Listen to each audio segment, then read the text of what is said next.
Who actually looks like a millionaire? Think about it for a second. Look around you. You see that person driving the brand new leased luxury car, wearing a perfectly tailored suit, flashing a heavy watch? You probably think they're rich, right? Or what about the guy over there in jeans driving a 10-year-old pickup truck? Well, if you're pulling in a high income but find yourself constantly wondering, how come I'm not wealthy yet? You are definitely going to want to pay close attention. Today, we're going to completely challenge your preconceived notions and shatter that Hollywood-conditioned image of what wealth actually looks like in America. Welcome to this explainer on the Millionaire Next Door. We're diving into the incredibly surprising, data-backed reality of how ordinary people actually build wealth. Look, it's not about winning the lottery, signing some massive sports contract, or inheriting a giant trust fund. In fact, over 80% of America's millionaires are first-generation rich. No way, right? They built it entirely themselves, slowly and steadily. Okay, let's dive into this. Here is our roadmap for today. First, we'll look at the wealth illusion. Second, the 7 rules of wealth. Third, calculating your true wealth. Fourth, the ancestry factor. And finally, frugal, frugal, frugal. Starting off with part 1, the wealth illusion. You know, the advertising industry has done an absolutely phenomenal job of conditioning us to believe that wealth and hyperconsumption literally go hand in hand. But let's look at a real contrast drawn directly from the research.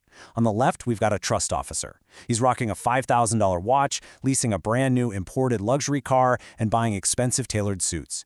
Then, on the right, we have a Texan who rebuilds heavy diesel engines. He drives a 10-year-old car, wears jeans and a buckskin shirt, and lives in a totally modest lower-middle-class area. Now, if you ask the average person who the millionaire is, they'll confidently point right to the trust officer. But actually, they'd be dead wrong. The trust officer is just displaying a high-consumption lifestyle, while the engine rebuilder, he's the actual self-made millionaire. I absolutely love this. When the Texan was asked about his lack of a flashy appearance, he brilliantly summarized it with this exact quote: "I don't own big hats, but I have a lot of cattle." That right there is the fundamental difference between the mere display of wealth, what Texans call being big hat, no cattle, and the actual real-world accumulation of financial assets. Moving on to part 2, the 7 rules of wealth. So, if it isn't about the big hats, what is it about? Well, researchers studied affluent households across the entire country and identified 7 common denominators among those who successfully build wealth. Number 1, they live well below their means. Number 2, they allocate their time, energy, and money super efficiently toward building that wealth. 3, they believe financial independence is way more important than displaying high social status. 4, their parents didn't provide economic outpatient care, meaning no constant financial bailouts. 5, their own adult children are economically self-sufficient. 6, they are really proficient at targeting market opportunities. And 7, they simply chose the right occupation.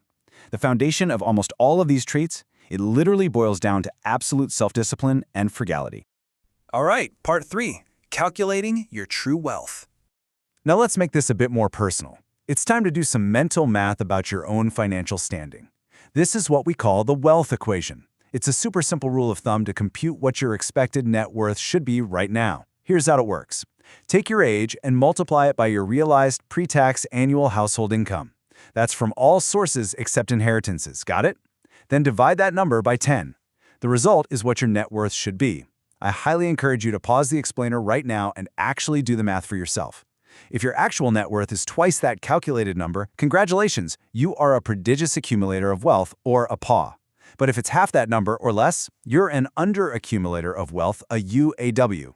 So, the crucial point here is perfectly illustrated by this comparison.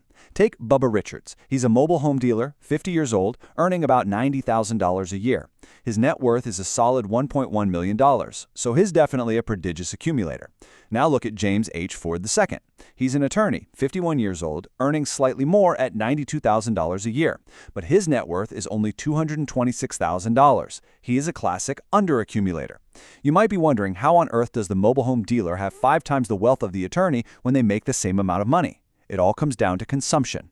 To maintain that upper middle class status expected of an attorney, James literally has to spend significantly more of his income on foreign luxury cars, country clubs, and expensive suits. Bubba, he just lives a lower consumption lifestyle.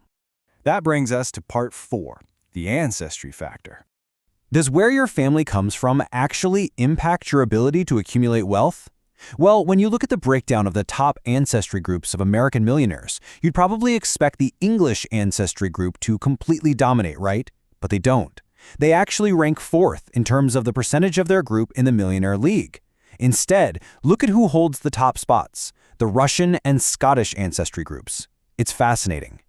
Let's take a closer look at the Russian ancestry group. Get this, they make up just 1.1% of all U.S. households, but they account for a staggering 6.4% of all millionaire households. To put that in perspective, approximately 22 out of every 100 households of Russian ancestry have a net worth of $1 million or more. The data shows this is heavily driven by the fact that Russian Americans are disproportionately manager-owners of businesses, basically passing down this intense entrepreneurial spirit from one generation to the next. But what about the Scottish ancestry group? They also boast a massive concentration of wealth, ranking second overall. But here is the kicker. Over 60% of Scottish ancestry millionaires have annual household incomes of less than $100,000. No other ancestry group produces so many millionaires from such average incomes. So what's their secret? Intense frugality. A household earning $100,000 will consume like a household earning only $85,000, and they just save and invest the difference. They literally engineer an environment of relative scarcity to build true wealth. Which perfectly tees up our final section, Part 5, Frugal, Frugal, Frugal. This really is the ultimate secret of the Millionaire Next Door. To illustrate this, researchers once set up an interview with several decamillionaires. We're talking people worth over $10 million. Expecting these folks to have high society tastes, they provided this massive spread of expensive gourmet pâté, caviar, and vintage Bordeaux wine. Well, the first decamillionaire to arrive, an older real estate investor named Mr. Bud, took one look at the spread and famously said, "I drink scotch and two kinds of beer, Free and Budweiser." None of the millionaires even touched the caviar. They are financially independent precisely because their tastes are unassuming and deeply, deeply frugal. In fact, when you look at the data for what millionaires actually spend on themselves, the numbers are kind of shocking. The typical American millionaire has never spent more than $399 on a suit. Seriously, let that sink in. Not $1,000, not $3,000, $399.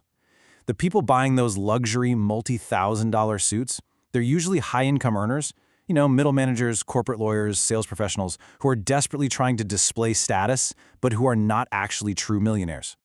Take Johnny Lucas, for example. He's a self-made millionaire who owns a janitorial contracting firm.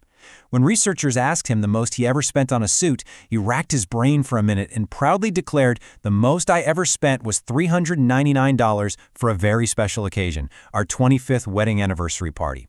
It just goes to show, true wealth builders simply avoid hyper-consumption at all costs. They just don't need to dress to impress anyone. So that leaves us with the ultimate question for you to ponder. Are you willing to trade your high-consumption lifestyle for true financial independence? Are you willing to stop looking like a millionaire in order to actually become one? Building wealth, real wealth, takes discipline, sacrifice, and a lot of hard work. It means fundamentally changing your habits, living below your means, and accumulating assets instead of just artifacts. It's time to decide. Do you just want the big hat, or do you actually want the cattle?